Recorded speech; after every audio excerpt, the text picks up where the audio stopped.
तो हेलो दोस्तों, आज मैं आपको बताने वाला हूँ 1300 के अंडर बेस्ट माइक। ठीक है। एक मेरे पास है ये ब्लूटूथ माइक जो कि फ़ोन से कनेक्ट होता है। इसमें ना वायर है ना कुछ है, ना आपको लगाना है, इसको आपको सी टाइप केबल में लगाना है। ठीक है। और एक मेरे पास है ये वायरलेस माइक, इसके बारे में आप जानते ही होंगे। और ये दोनों ही बहुत कम बजट में आ जाते हैं। ये वाला आपको पड़ेगा 900 का और ये वाला पड़ेगा आपको 1300 का। और जो अभी आप ये आवाज़ सुन रहे हो वो इसी माइक की है।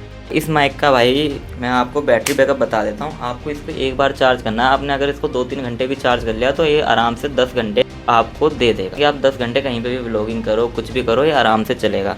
और जो अभी आप आवाज़ सुन रहे हो वो इसी की है। और इसको मैं बहुत जगह लेके गया हूँ। ये मैंने 2 साल पहले ख़रीदा था, तब ये 1800 का था। लेकिन आज के टाइम पे इसका रेट बहुत कम हो गया है और ये आपको अब फ्लिपकार्ट पे 1300 कुछ का पड़ेगा। अब मैं आपको इसकी आवाज़ सुनाने वाला हूँ। आवाज़ आपको सुनाने वाला हूँ वो है इसकी वायरलेस माइक की। ये आपको 900 का पड़ेगा मार्केट में, आप कहीं से भी ले लो, इसका प्राइस सेम ही है।